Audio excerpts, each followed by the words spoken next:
Champion Paul-Erik Høyer Larsen for Denmark against Yong Hock King from Malaysia. And the last time that these two met, it resulted in a victory for the Malaysian. It was in January, the last 16 of the Japan Open. There he is, Yong Hock King. So this is not a sure win for Denmark by any means. And Anthony, we saw Høyer Larsen beaten the other night in a very hard, tough one. 32 years of age. Do you think he's going to be able to play such big games in quick succession?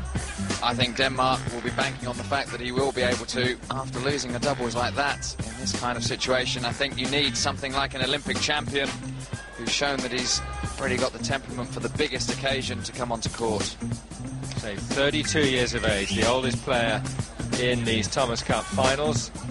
1.90 m, he's a big player, left-hander, ranked 4 in the world, semi-finalist at the Europeans, semi-finalist at the Swiss. He won the US Open earlier this year, and of course won the Olympic Games.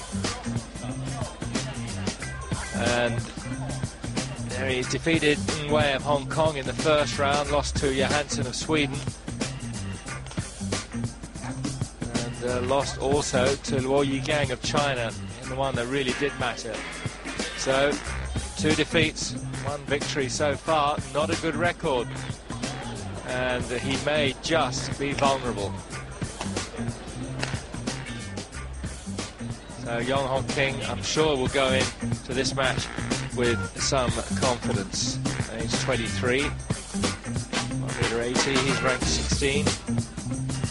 So he does have the all-important last victory over him. Quarter-finalist, the All England, Swedish, Japanese Open, semi-finalist in Indonesia last year, and the Korean Open last year.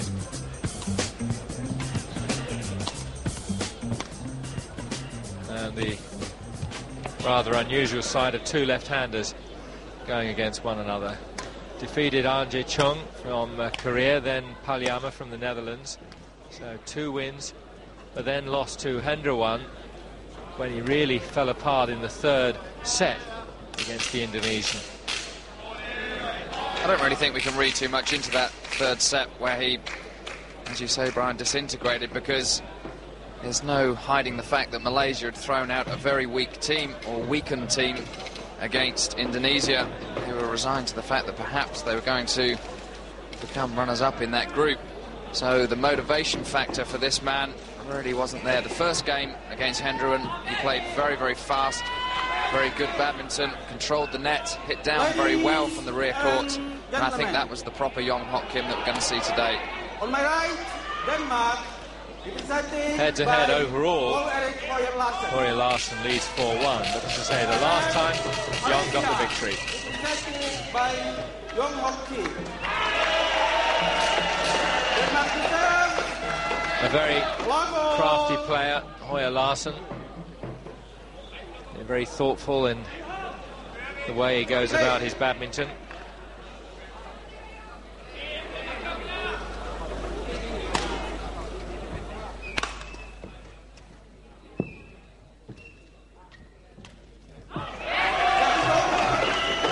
Well, just a loosener. Key area for Paul-Erik Høyer Larsen is the net today. If he gets on top of the net, starts to get his net tumblers falling very close to the net tape, and Yong Hock Kim having to lift out short, that'll play into Paul-Erik's hands.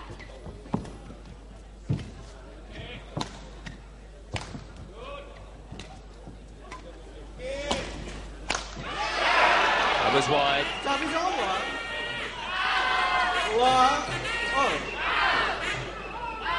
This is an opportunity. It's the one he was waiting for, the straight backhand clear. It would have been an outright winner.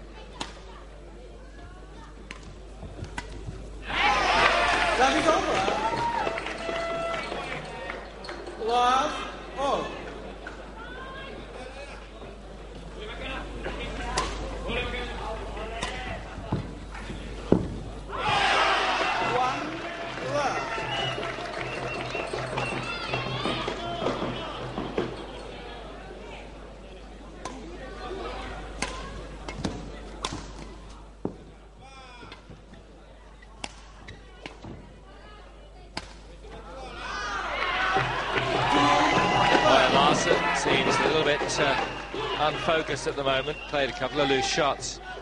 Very difficult for both these players. They would have been watching intently the previous match.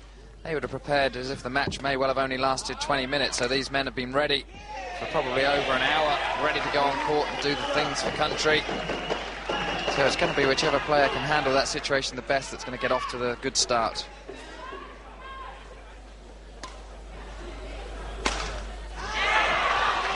Very loose smash from Høyer Larsen.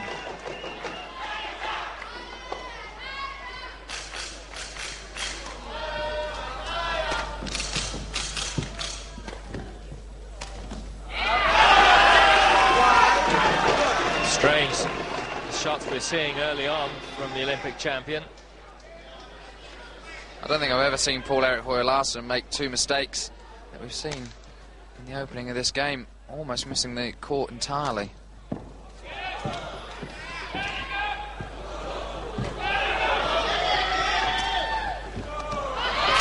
It's a bit more like it. Perfect readjustment by Paul-Erik. Sure, he got that one into court. Careful placement of the net shot. Didn't go for anything too close to the net, and made sure that he steered that reverse slice about 6 inches inside the line.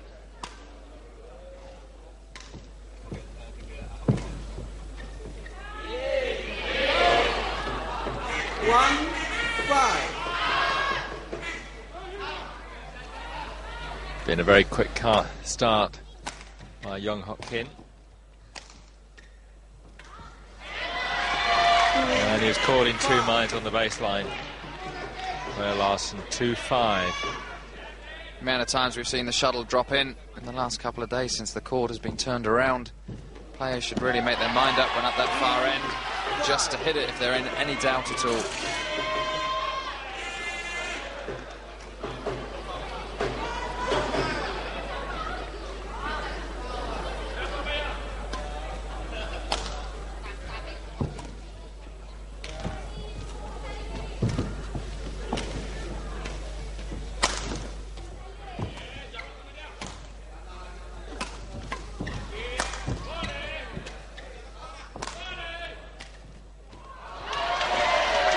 Again, that reverse slice producing the outright winner.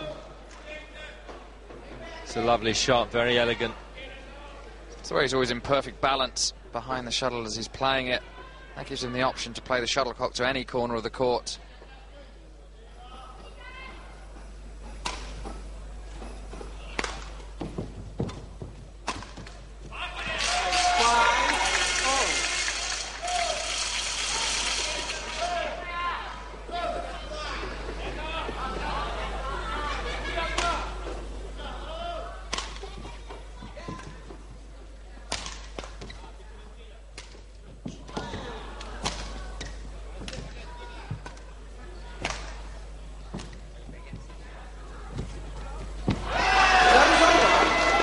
Missed the net.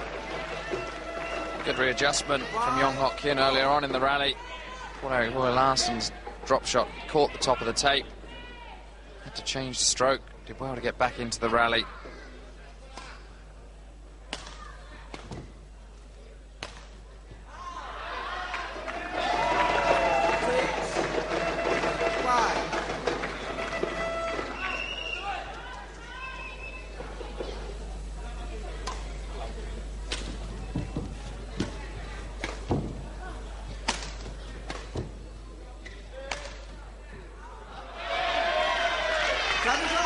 Once again, the player on that far line making an error in judgment.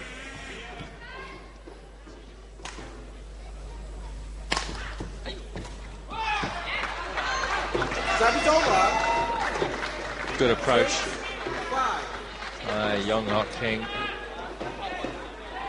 Høyer Larsen deep in the backhand, very tough to get this one back.